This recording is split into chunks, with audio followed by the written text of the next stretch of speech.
Hello, welcome to our virtual PLC part three and of webinar 8. And I'm Dr. Zandra Bell McRoy. I'm your virtual PLC lead for 6 through 12 band. Let's jump back in to our presentation on the nuts and bolts of band, part three, managing the actual nuts and bolts. So we're going to talk in this segment about managing the inventory, managing instrument maintenance and repair, and managing equipment maintenance and repair. So as you can see, I'm in my band room, and just so you can see, we are in the throes of equipment maintenance and inventory right now. So we have different sections. This is what you just saw is the percussion section. And so the brass section is behind me, and you don't need to see all that because it's a little messy. But yeah, so this is just a part of the work we do. So let's jump right in. Did you know that the largest expense in most programs is the maintenance and repair of inventoried instruments? It's expensive to take care of all of this equipment, all of these instruments. And also, did you know that most students and parents don't realize how expensive instrument care and repair can be? And if they did, they'd probably take better care of those instruments. So, managing the instrument and equipment inventory in your bedroom. So, just a few tips. Have a system in place. Google Sheets, Microsoft Excel, whatever a system. A system is really important so that you can stay organized and you can always keep track of what you have. So, how can you know if something's missing if you don't know what you have? Color code the inventory to indicate what is out for repair, in need of repair, etc. That will keep the wheels rolling really quickly. So, as your road rep comes out to see you, if you have a road rep that comes out to see you, you are able to go quickly to that inventory, say, these are the instruments we need to pull, these need repair. They may be able to be repaired right here. They may need to go in. Just let me know. But if they're color coded and you know exactly what is out, and then you know exactly what needs to be repaired, and then making sure you update it when those instruments come back in. So it's just really important to stay organized. And then also conduct a pulse check on the inventory every grading period to keep track of things. For example, we have in the past, m- m- misplaced an instrument, and we come to find out it wasn't misplaced.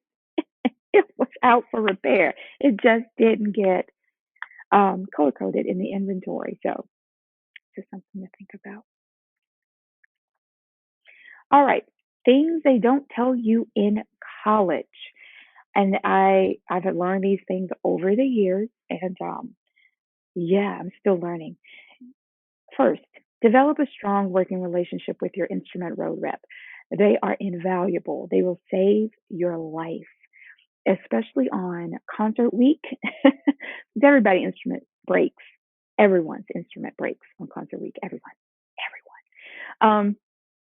Ask your road rep questions about instrument repair, maintenance, and all of those things. You can learn a lot. They can show you a lot of things. I'm always asking questions. Even when they think I'm not paying attention, I'm paying attention because I'm like, what are you doing? And what is that thing you have? What are you doing with that?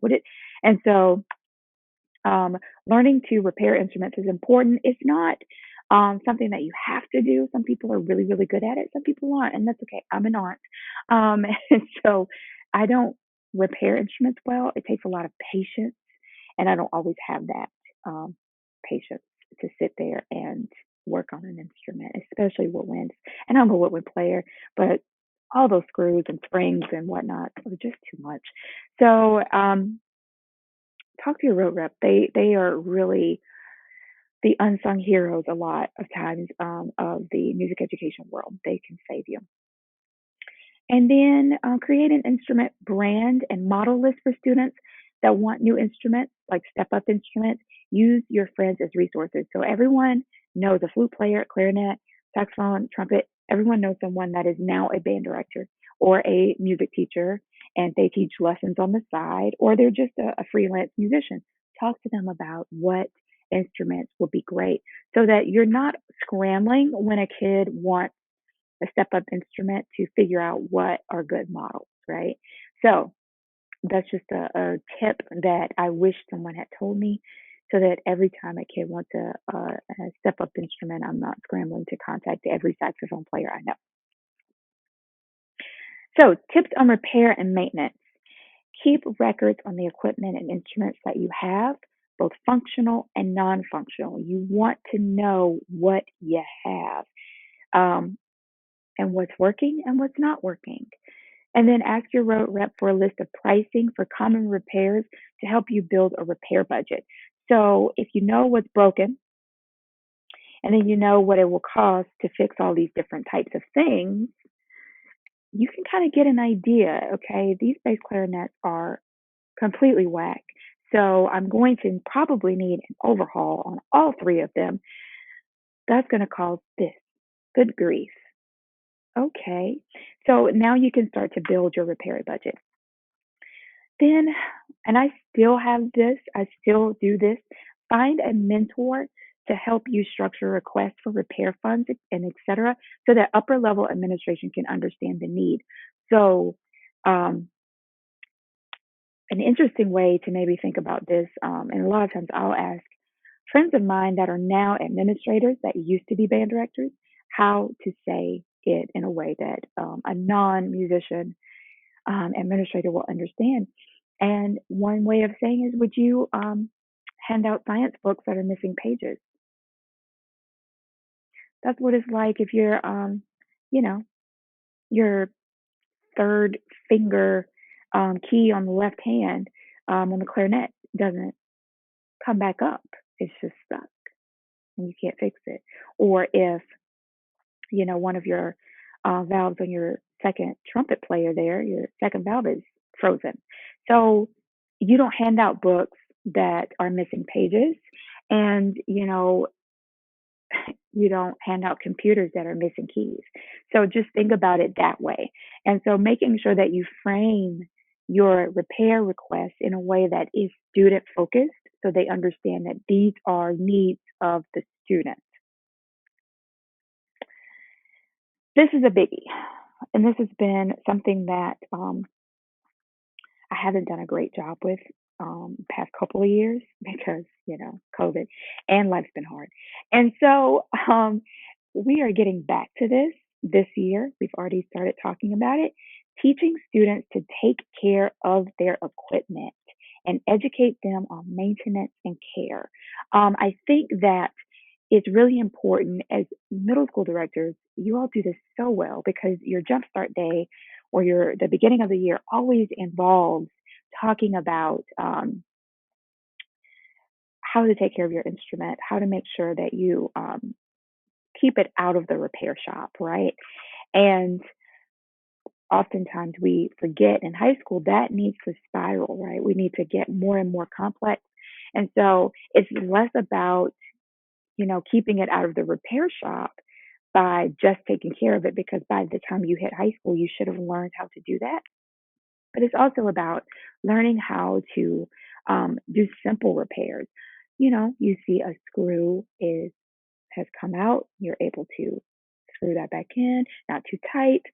You see that your spring is sprung, you're able to put that back in. Your second valve is sticking, you know how to properly oil your valves, you know how to properly clean and oil your slide on trombone, all of those types of things.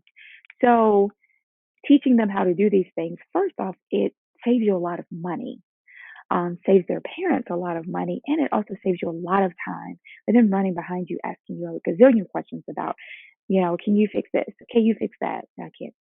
I'm like, no, I can't fix it. And I'm just honest because some things I don't do well. And if it's something simple, sure. Spring, sure. Screws, sure. But if it starts to look like it's a little more complex, I like to take my hands off of it because I'm not a master repair person. All right. And so that's our final section, managing the actual nuts and bolts. And don't forget to encourage your kids to take care of the equipment in the band room, the chairs, the stands, um, all of those things, the sticks, the mallets, all of those things, the mutes, good grief, the mutes, all of those things matter as well. So making sure that everyone is taking care of everything, um, that makes a huge difference and it will save you a lot of money. I hope that this has been helpful to you. If you have any questions and you want to contact me, my email is there, bellmcvoyz at clark.k12.ga.us, or you can reach out to me in the Goodell Community 6 through 12 band discussion board. Share your ideas, tips that you have about the nuts and bolts of banding. And then finally, check out our website, Facebook, Twitter, Instagram, our YouTube channel where you can access this webinar, our Fine Arts Facebook page, and our Fine Arts Twitter account. I hope to see you at our final webinar, and I hope you have a great day. Talk to you soon. Bye.